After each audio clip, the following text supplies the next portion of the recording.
दोस्तों नमस्कार, स्वागत है आपका यूट्यूब चैनल एबी टेक में। आज है 3 मार्च 2025 और जान लेते हैं आज की महत्वपूर्ण खबरें जो आज के प्रमुख समाचार पत्रों पर छाई हुई हैं। सबसे पहले यहाँ पर देखिए पीसीएस को लेकर के अपडेट है कि अंतिम उत्तर कुंजी जारी नहीं होने से पीसीएस प्री के रिजल्ट पर विवाद।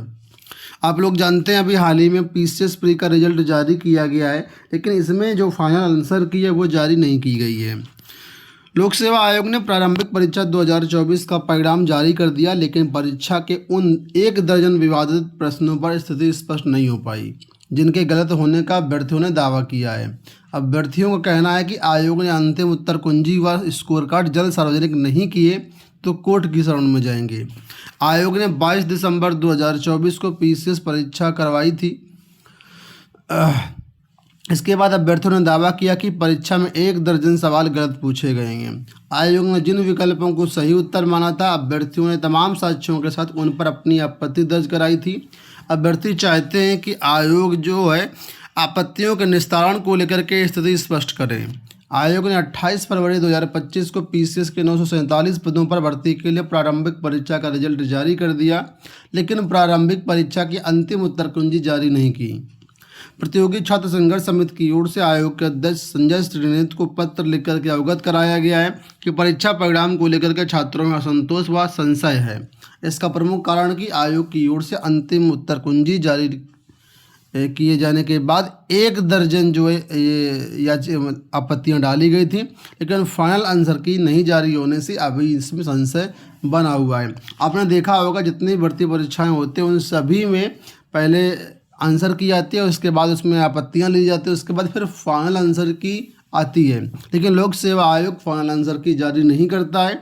इसी को लेकर के यहाँ पर विवाद बना हुआ है और छात्रों ने कहा है कि अगर जल्द ये चीज़ें नहीं जारी होती तो फिर हम कोर्ट की शरण में जाएंगे। चलिए बढ़ते हैं दूसरी अपडेट की तरफ। तो यहाँ पर जो अपडेट है वो देखिए लिखा है, रोजगार बढ़ रहा है पर महंगाई के हिसाब से वेतन नहीं।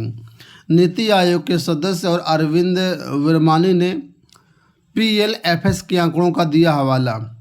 नीति आयोग के सदस्य डॉक्टर अरविंद विरमानी ने कहा कि देश में रोजगार तो बढ़ रहा है, लेकिन नियमित नौकरियों के मामले में 7 साल में वास्तविक पारिश्रमिक महंगाई के हिसाब से नहीं बढ़ा है।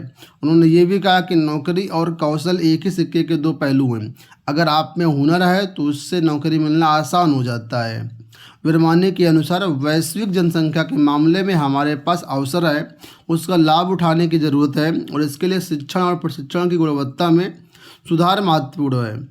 उन्होंने कहा कि पीएलएफएस आंकड़ों के अनुसार पिछले 7 साल में कामगार जनसंख्या अनुपात साफ तौर पर बढ़ रहा है। इसका मतलब है कि नौकरियों की जनसंख्या वृद्धि के मुकाबले अधिक बढ़ रही है।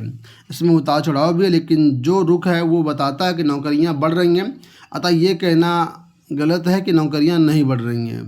तो कुल मिलाकर उन्होंने कहा है कि रोजगार बढ़ रहा है और महंगाई के हिसाब से वेतन नहीं बढ़ रहा है। जो पीएलएफएस के आंकड़े उसके हिसाब से उन्होंने बताया है। यहाँ देखिए अपडेट है कि सीयूईटी यूजी के लिए प्रक्रिया शुरू, 22 मार्च तक करें अप्लाई। सीयूईटी यूजी 2025 के लिए आवेदन प्रक्रिया शुरू हो गई है। अभ्यर्थी 22 मार्च तक आवेदन कर सकते हैं।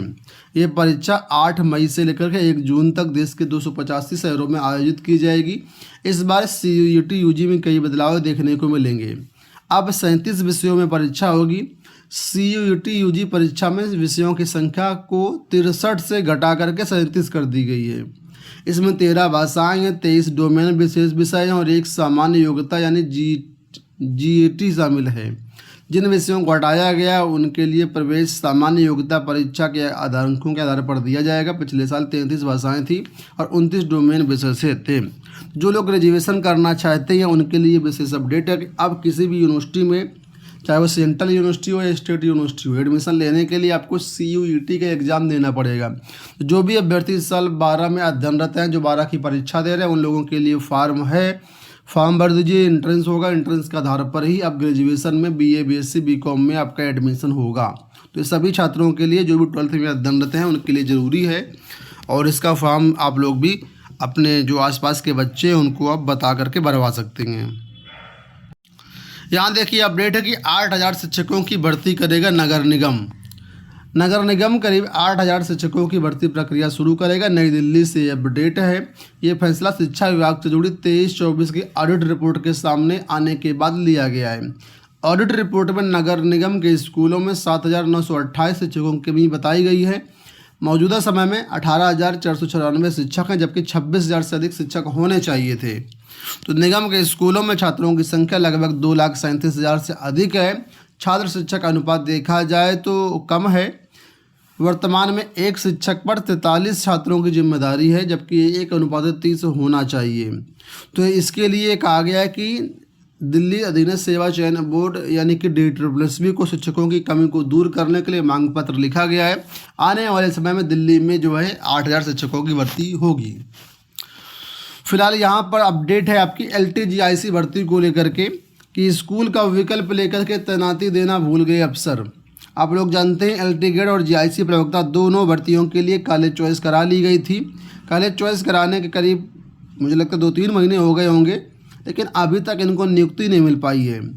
राजकीय विद्यालयों में LT ग्रेड यानी सहायक अध्यापक भर्ती परीक्षा 2018 में अवशेष रिक्तता सूची से 8 विषयों के चयनित 400 से अधिक अभ्यर्थियों का परिणाम लोक सेवा आयोग ने 28 जून 2023 को जारी किया था। आयोग परिसर में 17 से लेकर के 25 जुलाई तक चयनित अभ्यर्थियों का अभिलेख सत्यापन कराया गया और उसके बाद सितंबर अंत तक सभी अध्यापकों की फाइल माध्यमिक शिक्षा निदेशालय को भेज दी गई। इसी प्रकार प्रवक्ता में भी यही हुआ, लेकिन सब कुछ हो गया। अब केवल फाइनल रिजल्ट देना है, कॉलेज अलॉटमेंट रिजल्ट देना है, लेकिन अभी तक ना ये हो पाया है और लगातार जो अभ्यर्थी परेशान हैं। इसमें अपर निदेशक राजकीय का क्या कहना है वो देखिए। इनका कहना है कि अवशेष रिक्तता सूची से चयनित अभ्यर्थियों के लिए ऑनलाइन पदस्थापन के लिए विकल्प लिया जा चुका है। कुछ तकनीकी कारणों से नियुक्ति पत्र जारी नहीं हो सकेंगे और 2 सप्ताह में जारी हो जाएंगे। तो ये आपके लिए एक अपडेट है कि 2 सप्ताह में नियुक्ति पत्र जारी करने की बात कही गई है। कितना सही है, हो पाएगा नहीं हो पाएगा ये तो समय बताएगा, लेकिन एक आस आप लोग रख सकते हैं कि 2 सप्ताह अभी और लगेगा। नई दिल्ली में KVS विद्यालयों में वैकेंसीज आई हुई हैं। यहाँ पर देखिए, डॉक्टर राजेंद्र प्रसाद केंद्रीय विद्यालय राष्ट्रपति संपदा नई दिल्ली एवं PM श्री केंद्रीय विद्यालय गोल मार्केट नई दिल्ली। यहाँ पर TGT, PGT और अन्य कई सारे पदों पर वैकेंसीज आई हुई हैं। आप लोग देख पा रहे होंगे। इसके डायरेक्ट इंटरव्यू होना है, कोई भी लिखित परीक्षा आपकी नहीं होनी है। तो 6 मार्च को ये इंटरव्यू है। पोस्ट यहाँ पर देख लीजिए। PGT में अंग्रेजी, कंप्यूटर विज्ञान, भौतिकी के पद हैं। TGT में अंग्रेजी के पद हैं। इसके अलावा अन्य में देखें कई सारे पद हैं। इसी तरीके दूसरा जो विद्यालय है यहाँ पर भी देखिए राजनीति विज्ञान, रसायन विज्ञान, जीव विज्ञान, गणित, हिंदी, इतिहास, भूगोल, वाणिज्य, अर्थशास्त्र। तो TGT PGT प्राइमरी के भी यहाँ पर पद हैं, PRT के भी पद हैं। तो जो भी अभ्यर्थी इच्छुक हैं तो आप लोग देख लीजिए, इसका स्क्रीनशॉट ले लीजिए और नियमित जो है अपना डॉक्यूमेंट्स के साथ वहाँ पर आपको पहुँचना है। ठीक है, तो साक्षात्कार आपका विद्यालय कैंपस में ही होगा और कोई दिक्कत होती है तो आप इसकी ऑफिशियल वेबसाइट यहाँ पर नीचे दी गई है। ठीक है, ये जो आपको फ़ोटो दिख रही है ये हमारे टेलीग्राम पर मिल जाएगी। यहाँ से आप लोग इसको डाउनलोड करके और अपना जा सकते हैं। दोस्तों ये हो गई आज की सारी सूचनाएं। इस वीडियो में इतना ही। उम्मीद करेंगे वीडियो आपको पसंद आया होगा। वीडियो पसंद आया चैनल को सब्सक्राइब कर लीजिए, वीडियो को लाइक कर दीजिए। धन्यवाद।